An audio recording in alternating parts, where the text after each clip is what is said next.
سڵاوتان لێبێ و ئەم کاتتان باش خۆشحاڵم لە گەرماوگەرم لە خزمەتتان نابم. بەڕێزان تەوەری ئەم شۆمان تایبەتە بێ بە یاسای هەڵبژاردنەکان گرفتەکانی ئەو یاسایە و هۆکارەکانی ڕێگنەکەوتنی لایەنە سیاسیەکانی عێراق بۆ فراکسیۆنە جیاوازەکانی عێراق لەسەر بازنەکان کە بۆ بە بەشێک لە یاسای هەڵبژاردن بۆ هەڵبژاردننی پێشوەختەوە ئایندەی عێراق. چی ڕێگرە لەوەی کە بازنەکان ڕێکەوتنی لەسەر بکرێت؟ هۆکار چییە کە خاوەن نفوزەکان و خاوەن کورسێ زۆرەکان لە پەرلەمانی عێراقدا ترسیان لە ئەم یاسایە هەیە و ڕێگای جیاواز و شێوازی جیاواز دەدۆزنەوە هەر یەکە و بە باڵای خۆیدا دەدورێ بۆی کە بازنەکان بەو شێوازەدا بەش بکرێن کە لە بەرژەوەندی هێز و لایەنە سیاسیەکان دابێ.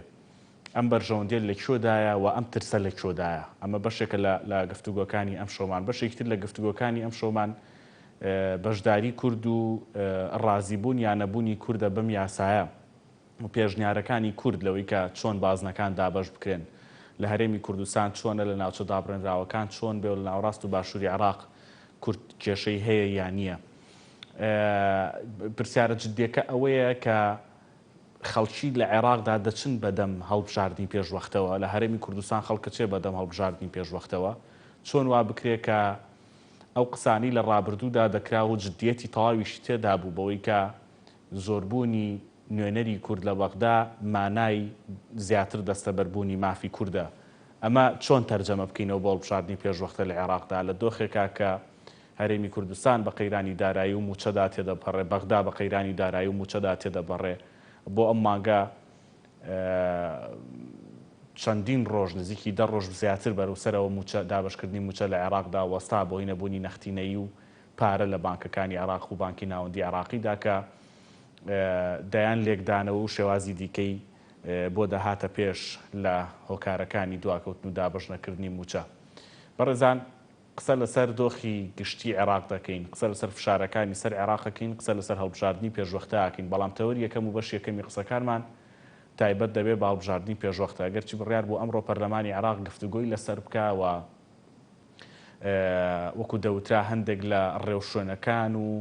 ڕێگا خۆشکردنەکان بۆ دەنگدان لەسەر شێوازی بازنەکان لە عێراقدا بێتە ئاراوە، بەڵام دیارە ڕێکەوتنێکی وا و دەنگدانێکی وا لە پەرلەمانی عێراقدا نەکراوە، بەڕێوە نەچووە. لەگەڵ هەردوو بەڕێزان نەوزادی مۆندیس چاودێری سیاسی کە بە سکایپ و لە سلێمانی و ڕاستەوخۆ لەگەڵمانە بێ، وەروەها ئارام عەبدوڵڵا چاودێری سیاسی و ڕاستەوخۆ لە هەولێر و لە ستۆدیۆکانمان لەگەڵمانە بێ. بە سوپاسەوە گفتوگۆکان دەست پێکەین. سوپاس بۆ هەردوو میوانی بەڕێز بەخێر بێن. کاک نەوزاد، ئەم پرسیارە بۆ هەردووکتان دواتریش کاگارام ڕەئی هەبێ لەسەری چی واکە هێندە گرفت لە پەسەندکردن یاخود گفتوگۆکردن لەسەر یاسای هەڵبژاردن بەگشتی و دابشکردنی بازنەکان بە تایبەتی کە تەنها و بەشەی ماوەتەوە دوا بخات؟ چی هۆکار چی لەمپەرە؟ خۆی بە خێراتنی هەڵبژاردننی پێش خۆتان نەزانن بە ناچاری حکوومەتی عێراقی و چەپەڵمانی گەورەیە لە ئەنجام فشار داواکاری و ناڕازیەکانی شەقام عێراقیەوە لە خۆپیشاندانەکانەوە هاتە ئاراوە کە داوایان لە سەرەتا داوایان دەکرد کە دەبێ هەر سێ سەرۆکایەتیەکە بە پەرلەمان و سەرۆکایەتی و حکوومەتیشەوە بگۆڕێ. دواتر وا کەوتوانەیە کە تەنها گۆڕانکاری لە حکوومەتی عێراقدا ڕوویدا بە سەرۆکایەتی بەڕێز عادل عەبدولمەهدی و ئێستا ئەم حکوومەتی کازمیاتۆتە کایەوە و یەکێک لە بەڵێنەکان و وعدەکانی ئەوەیەکەوە جۆ لە داواکاریەکانی شەقامی ناڕازی عێراق بکرێ و هەرواشی کردو تا ئێستا و یەکێک لە داواکاریەکان ئەوە بوو کە دەبێت هەڵبژاردننی پێشوەختە بکرێ و هەر بە هەمان شێوەش مەرجعیەتی باڵای شیعەکانیش یەکێک بوو لە داواکانی ئەمە. بۆیە خۆشبەختانە پێش تەقریبەن مانگێک زیاترە سەرۆکی حکوومەت 6/6/2021 دیاری کردووە. ئەوە ما بۆەوەکەوە یەکەمیان یاسای هەڵبژاردنەکان بگۆڕێ و دووهەمیشیان دەستەی سەربەخۆی هەڵبژاردنەکان کۆمسیۆنی باڵای هەڵبژەکانی عێراقیش تەواو بکرێت، چونکە پێم وایە تا ئێستاژی یەکێک لە کێشەکانی ئەوانیشە ئەندامەکانی کۆمسیاران کە 9 ئەندامە، بەڵام ئێستا بۆ خۆی لەبەرەوەی ئەندامێکی کۆنی کۆمسیارانی باڵا مەسیری چارەنووسی یەکلا نەکراوەتەوە ماوەتەوە بۆ ئێستا 10 ئەندامن. ئەوەش یەکێک لە خاڵەکان.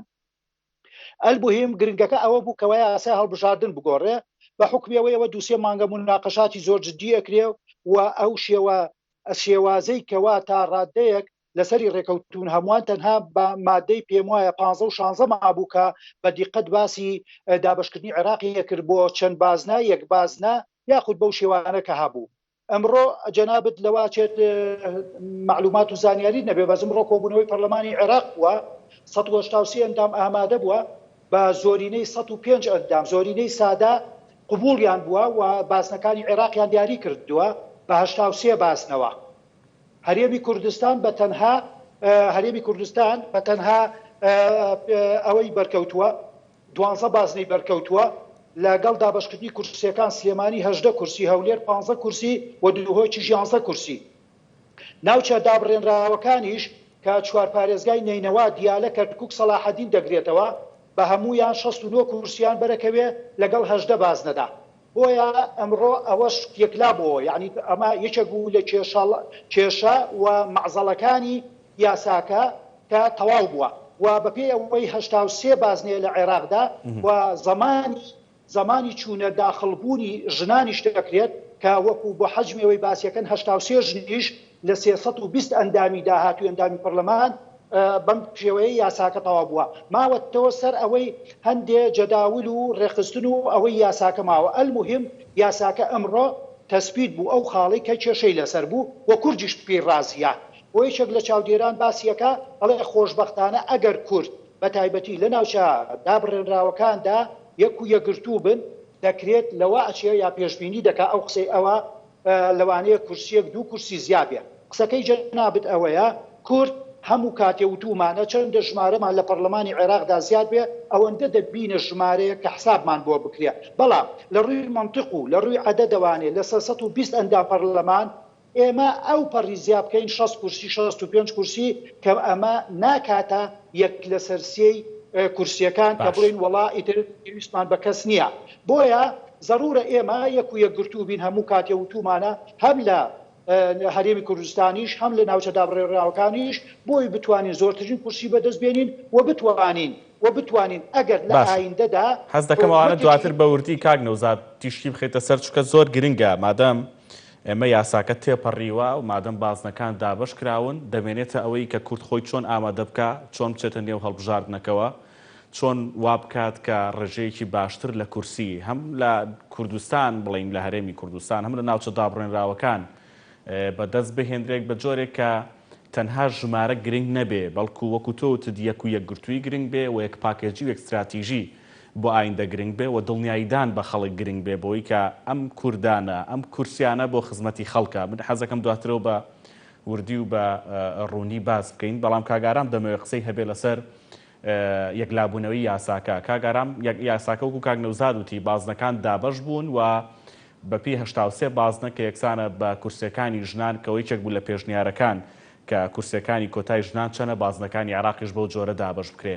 ئێستا یاساکە پەسەند کراوە پێ دوایە کە دوورا بێت بەپی بەرژەوەندی بەشێک لە هێزە باڵا دەستە سیاسیەکانی عێراق یان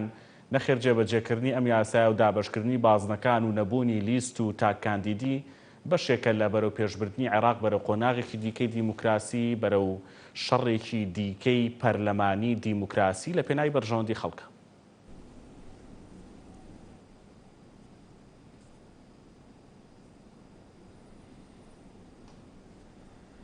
بەڵێ زۆر سپاس سڵاو لە جەنابەت لە بەڕێز کاک نەوزاد و لە بینەرانی کەناڵی ئاسمانی گەلی کوردستان. دیارە خۆتان دەزان لە مێژە مەسەلەی هەڵبژاردنەکان لە عێراقدا مشتموڕی زۆری لەسەر بووە و بە تایبەتی ئێمە کە بۆ خۆمان باسی دەکەین وەکو کورد دیارە کورد دووەم نەتەوەیە لە عێراقدا بەڵام ئەگەر بینە سەر حسابی زۆرینە و کەمینە بێگومان ئێمە کەمینەین یعنی ئەگەر دایمەن حسابی نەتەوەمان بۆ نەکرێ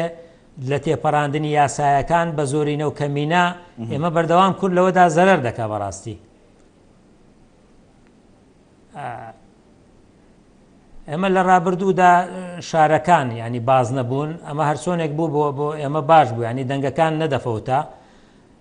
بەڵام ئێستا بەو فرە بازنەیەی بە تایبەتیش بۆ ئێمە کە تا ئێستاش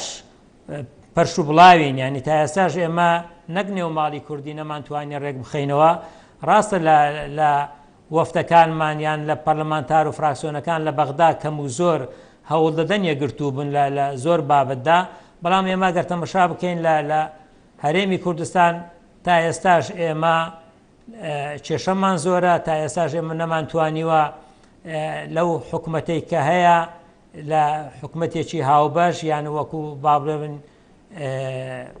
شەراکەتی ڕاستەقینەدا لە هەرێمی کوردستان نەبووە کە ئەمە بەردەوام گرفتمان بۆ دروست دەکا. لەوە خراپتریش تا ئێستاش تانز و توانز و ئەمە لەم لا و لەم سەرکردە و لەم سەرکردە دەگیرە بەڕاستی ینی بە کوردیەکەی نێوماڵی کورد زۆر پەرتەوازەیە. کێشەش لەوەدا ئێمە گرفت لە هەڵبژارنەکان بۆ هەولێر و سلێمانی و دوهۆک نییە، ئەوەندەی کە کێشەی ئێمە بۆ ناوچە کێشە لەسەرەکانە، بۆ کەرکووک و خانەقین و مەخمور و گوێر و شنگال و ئەم ناوچانەیە. یعنی گرفتی ئێمە لەو ناوچە کێشە لەسەرەکانە بەڕاستی، یعنی ئەمە گرفتێکی گەورەیە. جا نازانم بەنسبەت ئەم یاسای هەرچەندە لە عێراق زۆرینەی لایەنە سیاسیەکان کێشەیان لە سەفرە بازنەیی هەبوو، بە تایبەتی کە لە هەندێک شوێن لەوانەیە پێویست بکات دوو ناحیە دەمج بکرێتن. ئەمە گرفتێکە بۆ ئەوانیش، چونکە بەپێی ئەم فرە بازنەیە کە کاگنەوزادی ئەگەرچی بەداخۆ من گوێم لە قسەکانی ئەو زۆربەی نەبوو، دەنگەکە زۆر خراپ بوو دەنجی ئەو زۆربەی لایەنە سیاسیەکان بەپێی ئەو فرە بازنەیە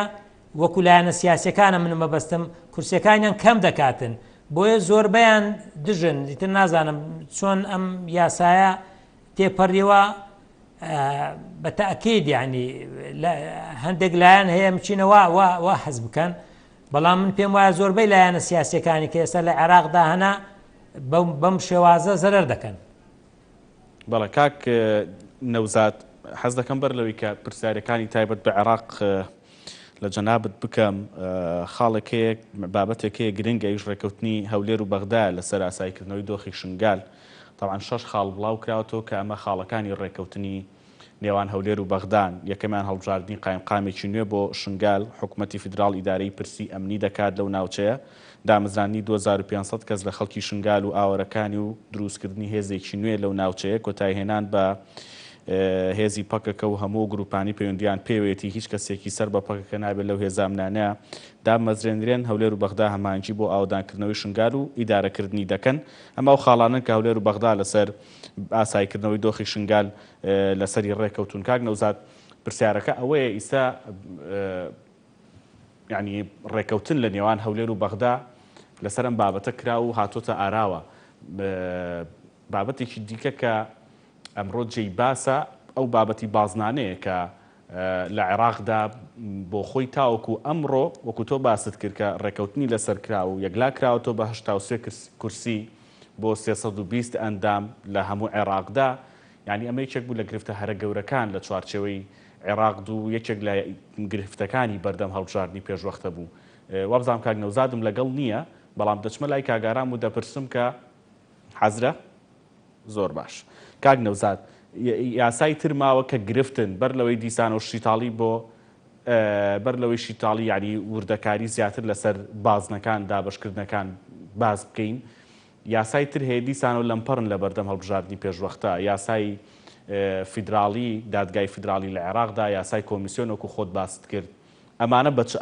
ئاخارێکدا دەڕۆن؟ پێت وایە کە لەمپەڕە گەورەکە و گرفتە گەورەکە چارەسەر بۆ ئاینتریش ئاسان چارەسەر دەبن، یان بەشێک لە هەستیاری هەڵبژاردننی پێشوەختە لە دادگای فیدراڵیدایە؟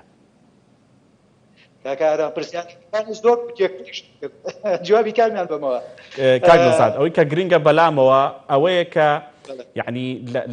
لە دوای بازنەکان یەکێک لە لەمپەرە هەرە گرنگەکانی بەردەم هەڵبژاردننی پێشوەختە یاسای دادگای فیدراڵیە کە بۆ خۆی ئێستا دادوەرێکی نوقسانە و گرفت هەیە و ئەنجومەنی باڵای دادوەری عێراقیش گرفتی هەیە لەسەر ئەم بابەتە. مەبەستەکە ئەوەیە ئایا ئەم لەمپەرانی تر کە هەن بە ئاسانی تێدەپەڕن دوای ئەوەی کە لەمپەڕە گەورەکەی بازنەکان کۆتایی پێهات؟ بەڵێ خۆی وەکوتم خۆشبەختانە مەعزەڵە گەورەکە یا کێشە گەورەکە بریتی بوو لە بازنەکان و دابشکردن و تەوزیعات و ڕەزامەند بوون لەسەری ئەمە تەواوە. ئەوەی دادگای باڵا کە عزوێکی پێم وایە وەفاتی کردو یاخود خانەنشین بووە دەبێت جێگرەوەیەکی بۆ دەکرێت ئاسانە، دەکرێت بە مەرسومێکی سەر و کۆمار یاخود پەرلەمانی پێویست بێت مەرسومێک چەند شخصێک ئەواکرێت تەبەنی ئەکرێ و کاندید دەکرێ و هەڵەبژێرێ و مەرسومێکی بۆ دەرەچێ ئاسانە و ئەو کۆمسیارەش کە وەکوتم زیادە لە دەورەی پێشوو کە هەمویان لابران بە وەکو و سزایەک ئەم چارەنووسەکەی معلق ماوەتەوە دەکرێت بە ئەمرێکی ئیداری جارێکی کە لە پەرلەمانی عێراقەوە یا مەسیری بکاتە خانەنشین ئەو عادەتە زیایی کە ماوەتەوە یاخود لە ئۆرگانێک لە ئۆرگانەکانی دەوڵەتی عێراقیا شوێنی بکاتەوە کۆتایی پێەیە چونکە نۆکەسەکە حازرن کۆمسیۆن هیچ مشکلەی نییە ئێستا کەواتە بێنەوە سەر قسە گەورەکەمان ئەوەیە کە وا یاساکە خۆشبەختانە تێپەڕ بوو و دێستا وەکو وتمان وردەکاریەکان دەمێنێتەوە خۆ ئامادەکردنە ئێستا لە دوای سەرکردنی یاساکە وەکو دەڵێن تۆپەکە چۆتە گۆڕەپانی کۆمسیۆنی باڵای هەڵبژاردنەکان دەبێت لە ماوەی محەدەدی خۆیە کە مانگی شەشی داهاتووە هەموو پێداویستیە مادی معنەوی لۆجستیەکان تەکنیشیەکان هەموو ئەوانە ئامادە بکە باشە و وەکو وتم ئەو ئەمر و ئیداریانەی کە وەکو کاک برا هاوڕێمان باسی کرد دەبێت هەنگێ ناحیە یا قەزایەک لەگەڵ لە یەک باسنیا کۆ بکرێتەوە هەموو ئەوانە پێویستەکە بە ئەمری ئیداری لە وەزارەتی ناوخۆوە وەزارەتی ناوخۆی عێراقەوە ناحیە قەزا تێگەڵ پێش بکەن بۆی بازنەکان تێبە هەموو ئەمانە کاری ئاسانن ئەگەر نیەتەکە ڕاستەقینە بێ و ئەگەر عەڵقەرەی زیاتر دروست نەبێ و ئەگەر کێشا و ملولانیەکان توند نەبێت لە عێراق و لە بەتایبەتی لە ناو ماڵی شیعیا و وەکو وتمان پرۆسەکە تێک نەدەن یاخود دەستێوەردانە دەرەچیەکانی ناوچەیی وانەکا کە پرۆسەکە تێک بدا چونکە خۆتان دەزانن عێراق بەداخەوانێ دوژمنی زۆرە و دۆستی کەمە لە ناوچەکە لە دنیاشە و دەیانەوێت عێراقێکی لاواز بە هەمیشەی بمێنێتەوە پڕ ئاژاوە پڕ جێرمە کێشوە بێ و بۆ ئەوەی خۆیان استیفادەی ئابووری سیاسی عسکەری ئەمنی بکەن و عێراقیان کردوتە بازاڕێ بۆ ساختکردنەوەی کاڵاوڵاکانیان کە هەردوو وڵاتی تورکیا ئێران کە خۆشبەختانە من دایمە دەڵێم ئەوان لە وەزعێکی ئابووری زۆر خراپدان و پێویستیان بە داهاتێکی باش هەیە و بازاڕێکی گەرم و گوڕ هەیە لە عێراقیان باشتر دەست ناکەوێت 32 ملیۆن کەس بەکارهێنەری بابەتەکانی ئێرانی تورکین بۆیە ئەم دوو وڵاتە بە زۆری دەیانەوێت عێراق بە پشێوی بێنێتەوە قسەکەمان لەسەر ئەوان نیە قسەکەمان لەسەر ئەوەیە کە عێراق دەبێت عێراقێکی سەقامگیر بێ من هەمیشە وتومە عێراقێکی سەقامگیر ڕەندانەوەی دەبێت بۆ سەقامگیربوو لە هەرێمی کوردستان پێت وایە کە بە هەموو ئەوانی کە دەیبینی ئەمڕۆ دوای ئەوەی کە یاساکە پەسەند کرا بازنەکان یەکلابوونەوە پێت وایە هەڵبژاردنی پێشوەختە لە مانگی شەشە حتمیە و پێویستە بەڕێوە بچێ و بەڕێوە دەچێت لەبەری لەمپەری نەما بە کورتی جواب بێتەوەی بچوە لای کاگارامیش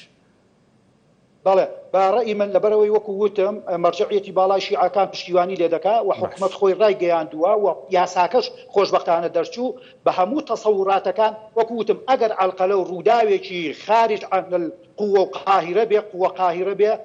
دەبێت لە کاتی خۆیان بکرێت و پێداویستیەکانی بۆ دابین باشە کاگارام هەیە نێوێ هەڵبژاردننی پێشوەختەوە بەستم لە نێوخۆی عێراق و دەرەوەشە نێوێم هەڵبژاردنە لە کاتی خۆیان و لە پێشوەختە یعنی لە مانگی شەشدا کە دیاری کراوە بەڕێوە بچێ و قازانج و سوود و بەرژەوندی لەوەیە بێم هەڵبژاردنە نەکرێ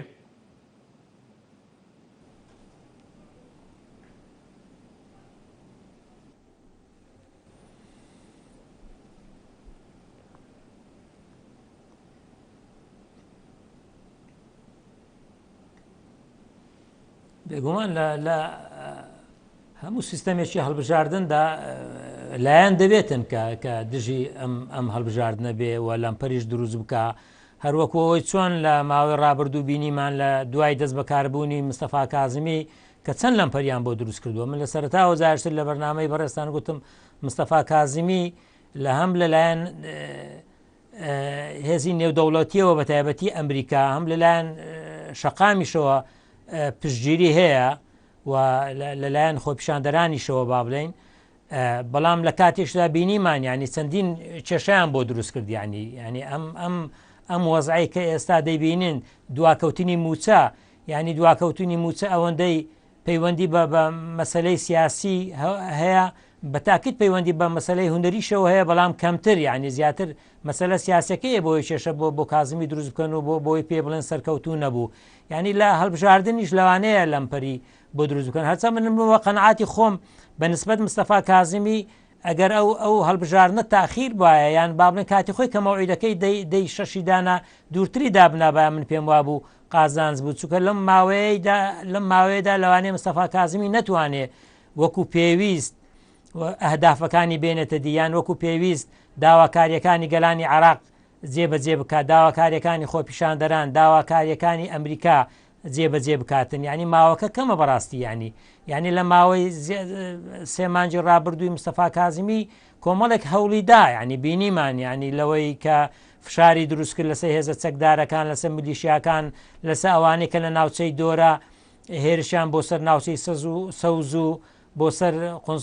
سەفارەتی ئەمریکا و هاوپەیماناندا دەبرد یعنی ژمارەی خەڵکی لێگرتن دژە تیرۆری عراقی هاتە دەنگ و هێرشی بۆ سەر شوێنانە دەست پێ کرد کۆنتڕۆلکردنەوەی سنوورەکان و گومرگەکان ئەمانە هەموو کاری باش بوون کە مستەفا کازمی ئەنجامیدا بەڵام لەم ماوەی 2 هەفتەی ڕابردوو 3 هەفتەی ڕابردوو بینیمان ینی چالاکیەکانی وەکو پێویست نییە مەسەرن لەبەرەوەی بەڕاستی لایەنە سیاسەکان دژایەتی دەکەن هەموو لایەنە سیاسەکانی عراق دژایەتی دەکەن و مستەفا کازمیش بە تاکید خاوەنی پێگە و هێزی خۆی نییە ینی خاوەنی حزبی سیاسی نییە خاوەنی کوتلەی پەرلەمانی بەهێز نییە وەکو مالیکی و مقتەدا سەدر و سەرۆکی کوتلەکان و حیزبەکانی تر بۆیە لەوانەشە هەر بۆ لەبەرەوەی بڕیارەکە لەلایەن مستەفا کازمی دراوە هەوڵ بدرێ کێشە بۆ هەڵبژاردنەکان دروست بکرێ ئەگەرچی ئەمە یەک لە خاڵەکان کە دیاریکردنی مەسلەی وەکو جەنابیشت باس کرد لە راپۆرتەکەدا دیاریکردنی بازنەکان ئەمە خاڵێکی گرنگە ینی یەک لە لەمپەرەکانە کە نەما بەڵام دیسان دەمینێتەوە کۆمسیۆنی باڵا و یاسای دادگای فیدرالی کە جەنابەت باست کرد ئەوانە چەند دەپژێنە سەرکارەکانیان و لەو ماوەیە کەمەدا چکە هەڵبژاردنیش خۆتان دەزانن کاتێکی دیاریکراوی دەوێتن بۆ ئیشوکارەکان کە هەڵبژاردنەکە بەڕێوە بچێتن بەڵام من ئومێد دەکەم هەڵبژاردنێکی پاک و بێگەرد لە عێراقدا ئەنجام بدرێتن و هیچ لایەنە سیاسیەکان مادام خۆیان موافق بوونە لەسەرەوەی کە ئەم یاسایە تێپەڕێنن بە هەمان شێوەش هەوڵ بدەن کێشە دروست نەکرێتن ئەگەرچی وەکو باسم کرد بۆ ئێمەی کورد کێشەکە هەر ئەوە نییە کێشەی ترمان هەیە وەکو باسم کرد کێشەی ناوەخۆمانەیە ینی ئەمە مەسەلەی شنگال ئەگەر هاتە سەرباز نازانم هێشتا پرسیارت نەکردووە من مۆزگوعەیە کە بەڕاستی من پێم خۆش بۆ لەسەر شنگاریش ئێمە دوو قسە بکەین باشە دوو قسە لەسەر ئەوەش دەکەین بەپی کاتەکەەوە سەر چاو بەڵام کاک نەوزاد یعنی دابشکردنی بازنەکان لە ناوچە دابڕێنراوەکان لە ناوچە جێناکۆکەکان چیمان پێڵێ یعنی پێ دوایە کە وەکو تۆ لە پێش ینی ئاماژت بەوە کرد کە پێ ئەچێ کورد بتوانێت بەپی ئەم یاسایە و بە دروستی مامەڵی لەگەڵا بکە بتوانێت 2 کورسی زیاتر دەنگ بەدەست بهێنێت لە ناوچەکەیە بەڵام بەگشتی ئەمە وایە بۆ هەموو ناوچە دابڕێنراوەکان بە کەرکووک و مووسڵ و نینەوە و ئەوانەشەوە یعنی کورد دەبێت لە هەموو ناوچەکان بە یەکتیم و یەک دەنگ مامەڵە بکا بۆی بتوانێت 2 کورسی زیاتر لەو ناوچانە بەدەست بێنێ و زیاتر کورسی مسۆگەر بکا بۆ خۆی یان پێ دوایە لەمپەری گەورە هەیە گەر کورد بە ناکۆکی و بەو جۆری کە ئێستا هەیە لە شنگەل ڕێ دەکەوێت بەڵام لەسەر کەرکووک و ناوچە دابڕێنراوەکان بەداگیر کراوی دەزانێت بەگشتی کامیان دروستە مامەڵەکە و بۆ هەڵبژاردن چیمان پێڵێ بەڵێ خۆی بەداخەوە بەڕاستی نێوماڵی کورد بەداخەوە لە ئێستاە زۆر یەک و یەکگرتوونیە و تەبانیە وەگەیەک هەڵوێز یەکگوتار یەکردار نین ئەوەی چێکە لە کێشەکان خۆ ئەگەر ئەم کێشەیە بەم شێوەیە بڕواوە پێ بگەینە پێش انتخابات و چارەسەر نەکرێ بەڕاستی لەوا چێت وەکووتمان هەموو پێشبینیەکان و خواستەکانمان لە ناوچە دابڕێوراوەکانە بەهادەر بڕوا و بەوە بچێت من خاڵێک لەو خاڵانی کە باسی دەکەم و ڕێکەوتەکەی شنگالە بەڕاستی من دوێنێ ڕۆژی جومعە هەینی کەس باسی نەکردو ماوەیەک لەمەوە پێش باسی نەکراوە لە ماوەی 2 ڕۆژە دەکەنە ڕێکەوتن و ئەعلانی دەکەن و حکومەتی بەغدا و وەفتێک وەزارەتی بەسەرۆکاتی وەزیری ناوخۆی حکومەتی هەرێمی کوردستان کە کەس نازانێ ئەندامی وەفتەکان تا ئێستا چیەکە متابعەشم کردووە لە بەغداد ئیتیفاقیە کرا ڕێکەوتن کرا من خۆم بۆ لام وەکو چاودێر پێم سەیر بوو چونکە هەواڵێک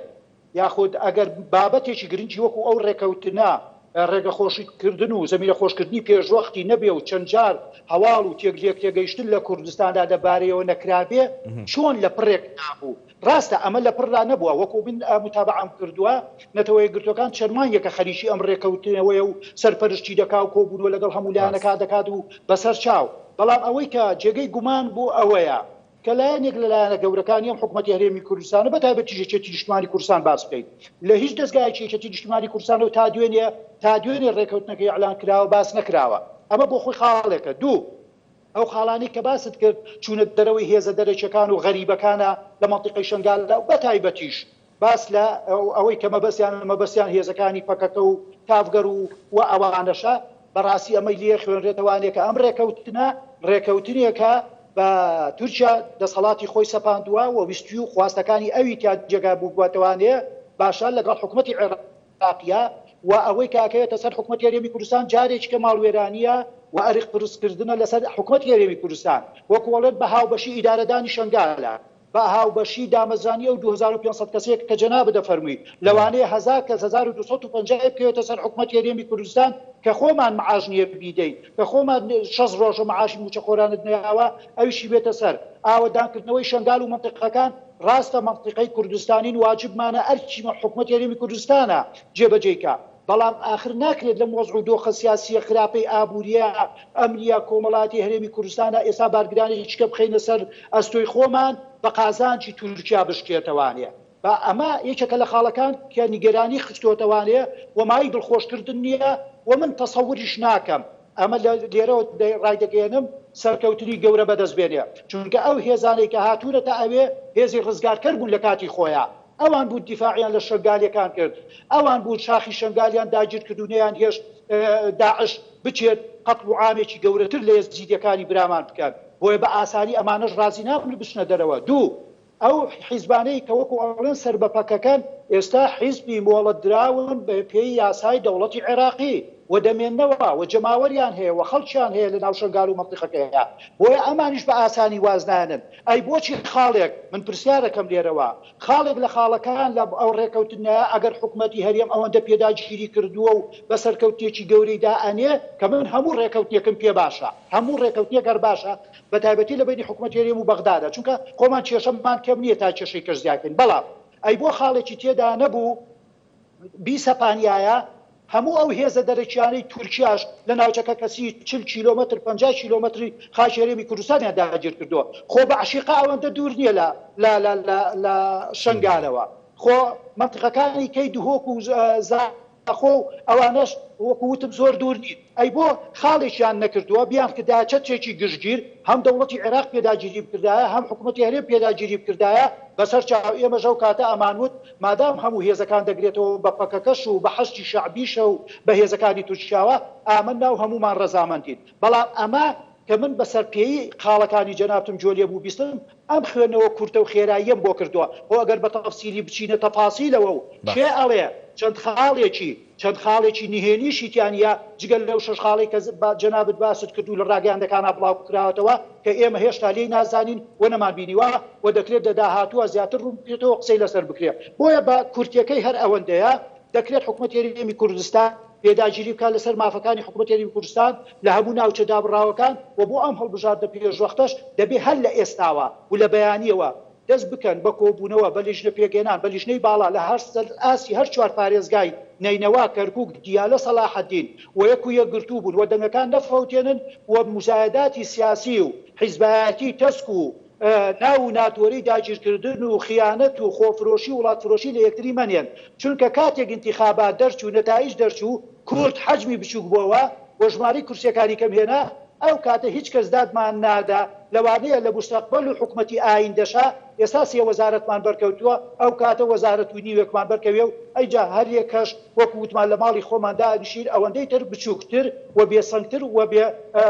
بە چاوێکی کەمترەوە سەیروانەکەن لە پەرلەمان حکوومەتی داهاتوو عێراق. باشە کاگارام حەزت کرد چەند تێبینیەکت قسەیەک هەبێ لەسەر بابەتی ڕێکەوتنی تایبەت بە شنگال لە نێوان هەولێر و بەغدا تێبینیەکانی کاگنۆزادت جۆ لێ بوو دەمەوێت تێبینیەکانی ئێوەش بزانین.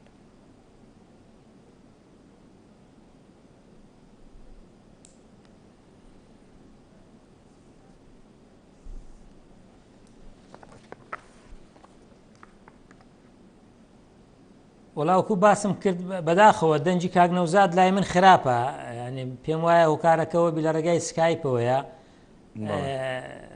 کەم لە قسەکانی گەیشتم سەبارەت بۆەوەی شنگال بەداخەوە دەڵێ من پێم وانە ئەم ڕێکەوتنە من وای نبینم ڕێکەوتنی نێوان حکوومەتی هەرێم و بەغدابێ یان ڕێکەوتنی نێوان هەولێر و بەغدابێ من پێم وایە ئەمە ڕێکەوتنی نێوان پارتی دیموکراتی کوردستان و بەغدایە یعنی جیاوازی من سەیرە یعنی ئەمە دووبارە ئەبێتەوە ئەمەی زۆر زار دەگوترێ بەداخەوە سیاسەتی بانێک و دووهەوە یعنی ئەم ڕێکەوتنەی کاتی خۆی لە دوکان کرا لەسەر مەسەلەی کەرکووک لە پێش ڕووداوەکانی 16 ئۆکتۆبر جیاوازی چیە لەگەڵ ئەمەی شنگار خۆ لەوەی کەرکووک ڕێکەوتنەکە وا بوو ئەو کاتە داوا کرا کە هێزی هاوبەش لە کەرکووکدا هەبێ هەم هێز هەم پێشمەرگە هەم حکوومەتی عێراق هەم هێزی هاوپەیمانان لە ئەسکەری کەیوان لە فڕۆکەخانی کەیوان یعنی هێزی هاوبەش کەرکووک بپارێزێتن کەچی ئەمە قبول نەکراوە بینیمان وەزعەکە ئەمەی بەسەدەهات بە جیاوازەکەم بچینە لەوە بۆ ئەو کاتە هێزەکانی یەکێتی نیشتیمانی کوردستان بۆیان هەزم نەکراوەی کە هێزی عراقی بێتەوە کەرکووک بۆیە شەڕیان کرد لە کەرکووک ینی بینیمان دەیان شەهید و بریندار بوو ینی دەبابە بەسەر گیانی ڕۆڵەکانی کووردا هات بەڕاستی بەداخەوە ینی ئێستاش بە کەرکووک دەگوترێت داگیر کراوە ئێمە کەرکووکمان زێهێشتووە من زۆر جاری تر گوتومە بەڕاستی شەرمە بۆ نوێنەرەکانی کەرکووک ئەوانەی دەنجی خەڵکی کەرکووچیان هێناوە ئێستا کەرکووچیان جێهێشتووە لە هەولێر و شوێنی تر دانیشتون خۆیان بە نوێنەری خەڵکی کەرکووک دەزانن یعنی ئەگەر کەرکووک داگیر کراوە ێ باشە ئەوە خەڵکەکە لە کەرکووک ماوە ئێوە نوێنەری ئەو خەڵکن عیبنا یعنی عیبە من پێم وایە نوێنەری خەڵک بی تۆ لە کەرکووک جێبێری تۆ دەبێ مەسیری لەگە مەسیری خەڵکەکەت بێ لەگەر مەسیری لەگە مەسیری میلەتەکەت بێ یعنی تۆ ئەگەر لە کەرکووک بێ چیت لێەکەن یعنی ئەو هێزەی هاتووە لە کەرکووک چیەکە ئەی بۆ بەسە کەرکووکدا دەڕۆی دەچی لە بەغدا شەڕی پۆست دەکەی بەداخەوە ینی ئەمەی لە کەرکووکی لە شنگاریش ڕووی داوە ئەم ڕێکەوتنە گەڕانەوەی هێزی حەشدی شابی یان هێزەکانی پۆلیس لە کاتێکدا ئەمەی لە ڕابردوودا شنگالی پاراز لە دەستداعش ئەمە هێزە ڕەسەنەکەی شنگال بوون جا لەژێر هەر ناوێکدا بوو بن ئێستا ئەگەر لەژێر ناوی پەکەکە و نازانم یەپەگە و چیدا بێن پەراوێزیان بخەن لە دامەزراندندا دووریان بخەنەوە لە ناو شنگالدا دووریان بخەنەوە من پێم وایە ئەمە ئاسان نییە کێشەکانیش ئاڵۆستر دەکا و تەسەوریش ناکەم ئەو ڕێکەوتنە ئاسان بێ بچێتە بواری جێبەجێکردنەوە یعنی من پێم وایە ئەمە زیاتر دەچێتە ژێر یعنی لە ساڵحی لەوانەیە دەوڵەتی تورک بێتن یعنی لە مێژە دەوڵەتی تورک دەیەوێ سەیترە لەسەر شنگالدا بکاتن ینی ئەرچەندە ئەمە ئاسان نییە خۆتان دەزانن لە ناوچەکەدا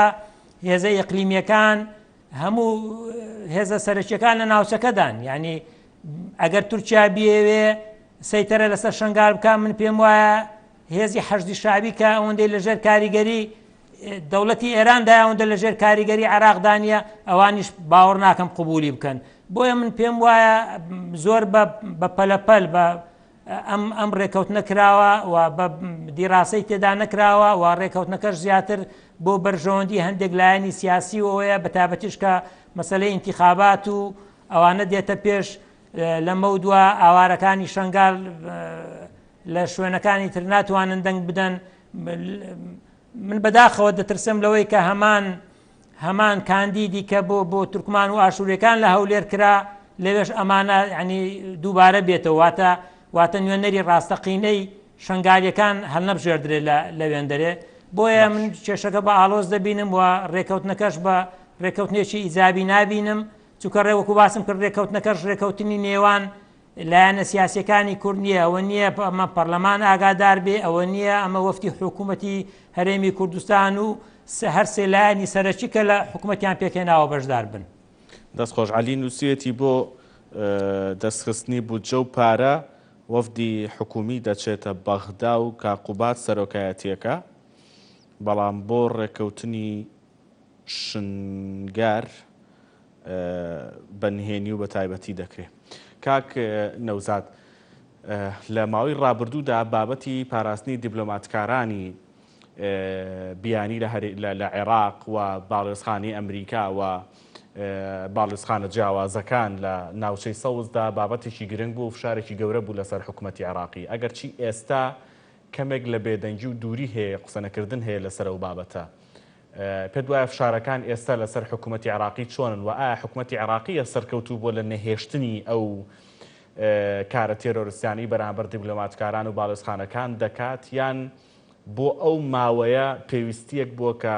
فشارێکی لەو جۆرە لەسەر مستەفا کازمی بکرێ و دەنگی ئەمریکی لە عێراقدا زیاد بکە؟ خۆی بەڕاستی ئێستاش فشارەکان هەر هەیە بۆ معلوماتت ئەوەی کە من ئەیزانم و متابعاکە هەموو سەفارەتەکان لە بەغداد و بە تایبەتی ناوچەی سەوزیش لە سوپا و لە حەشتی شەعید سەنجراوەتەوە و ئیراوەتە دەست پاراستنەکە ئیراوەتە دەست وەکو ئەڵێن ئەو هێزە تایبەتەی کەوا دژە تیرۆری عێراقی کاما وەکو ئەڵێن هێزێکی متمانە پێکراوە و ئەو کاتی کە ساعیدیان جێڕایەوە بۆ سەرۆکایەتی و متمانە پێکراوە قووەتێکە و هێزێکە بە هەر حاڵ طبعاً